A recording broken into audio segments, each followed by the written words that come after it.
Hello, नमस्ते दोस्तों। आशा करता हूँ आप सब बहुत अच्छे होंगे और आप लोगों का बहुत सारा प्यार मिल रहा है मुझे। आज कहानी राजा अकबर और बीरबल के पर है। जैसा कि हम सभी जानते हैं कि अकबर के पूरे दरबार में सबसे होशियार महामंत्रियों में बीरबल आते थे। अकबर और बीरबल के चर्चे बहुत फेमस भी हुए हैं। अच्छा, इसी कारण से अकबर सबसे ज्यादा बीरबल को मानते भी थे। अच्छा, ये चीज देखकर जो दूसरे मंत्री थे उनको अच्छा नहीं लगता था। ये सोचते थे कि बीरबल की बात जो है पूरे दरबार में चलती है, हम लोगों की बात सुनी नहीं जाती है। एक दिन सभी मंत्रियों ने सोचा क्यों ना बीरबल को हटा दिया जाए। अब ऐसे तो बीरबल को हटा नहीं सकते थे, तो उन्होंने सोचा क्यों ना बीरबल को मरवा दिया जाए। और ये काम एक नाई को दिया गया। बीरबल को मारने का काम एक नाई को दिया गया। नाई एक दिन राजा अकबर की दाढ़ी बना रहा था और बातों बातों में उनसे कहता है कि महाराज, अगर हम बुरा न माने तो एक बात कहूं। तो कहते हैं कहिए। तो फिर वो कहते हैं मेरा एक सुझाव है कि क्यों ना किसी एक व्यक्ति को स्वर्ग भेजकर ये पता लगाया जाए कि आपके पूर्वज, आपके पिता हुमायूं को वहां कोई तकलीफ तो नहीं है। मेरे पास एक मंत्र है जिससे मैं कोई भी एक ईमानदार आदमी हो, जो सच बोलता हो, ईमानदार हो और होशियार हो, उसको मैं स्वर्ग भेज सकता हूं। राजा ने कहा कि ये कैसे? उसने कहा पहले एक समाधि बनाई जाएगी और उस समाधि में उस आदमी को लिटा दिया जाएगा और फिर हम उसमें वो मंत्र फूकेंगे और फिर वो आदमी स्वर्ग चला जाएगा। तो राजा ने कहा मेरी निगाह में तो कोई आदमी है नहीं। तो नाई ने कहा कि मेरी निगाह में है। सबसे होशियार, सबसे चालाक और सबसे अच्छे अपने बीरबल जी हैं। राजा ने तुरंत दरबारियों को आदेश दिया कि बीरबल को दरबार में पेश किया जाए। बीरबल को दरबार में पेश किया गया और बीरबल के सामने पूरी बात रखी गई कि आपको स्वर्ग जाना है और स्वर्ग से मेरे पिता हुमायूं और मेरे पूर्वजों का हाल चाल लेकर आना है। अब बीरबल तो होशियार थे, वो समझ गए कि मुझे मारने की चाल है। कोई जीवित आदमी स्वर्ग कैसे जा सकता है? फिर बीरबल ने पूछा ये आइडिया आपको दिया किसने? तो राजा साहब ने बताया कि ये आइडिया ये जो नाई है इन्होंने हमें बताया है, उनके पास कोई मंत्र भी है और उससे आपको ये स्वर्ग भेजेंगे और आप वहां का हालचाल लेकर आ जाएंगे। अब राजा की बात थी, बीरबल टाल तो सकते नहीं थे।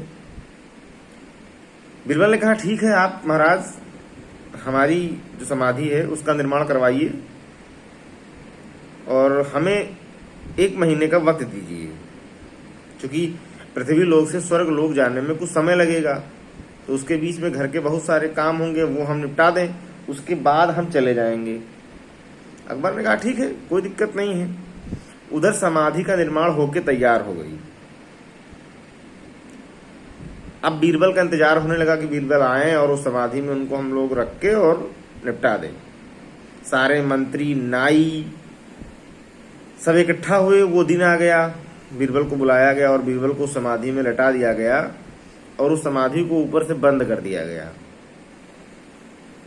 सब बड़े खुश थे कि आज बीरबल का काम खत्म, अब दरबार में हम लोगों की चलेगी।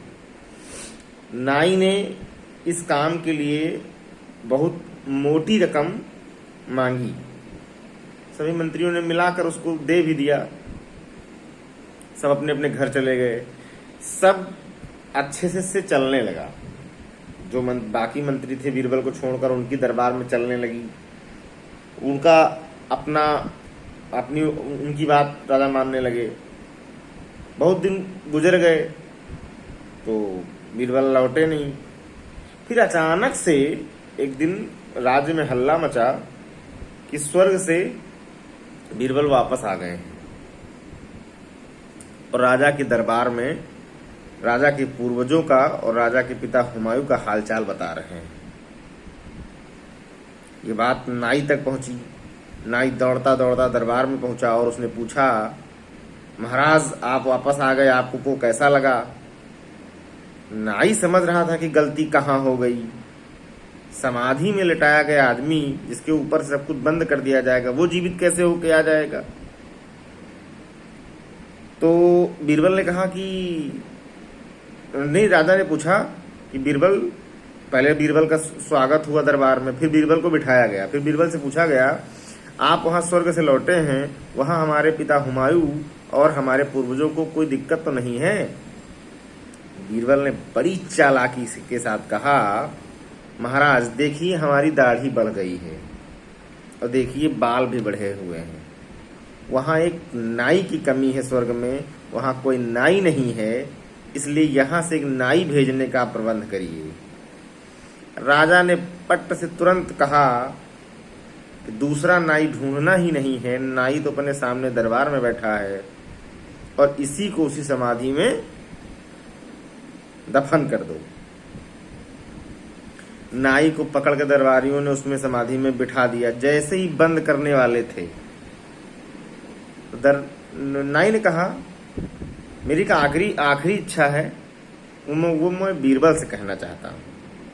तो बीरबल के पास गया और पूछा, ये मैं भी जानता हूँ और ये तुम भी जानते हो कि इस समाधि के अंदर जाने के बाद कोई आदमी जीवित नहीं बचता है, फिर तुम जिंदा कैसे बचे?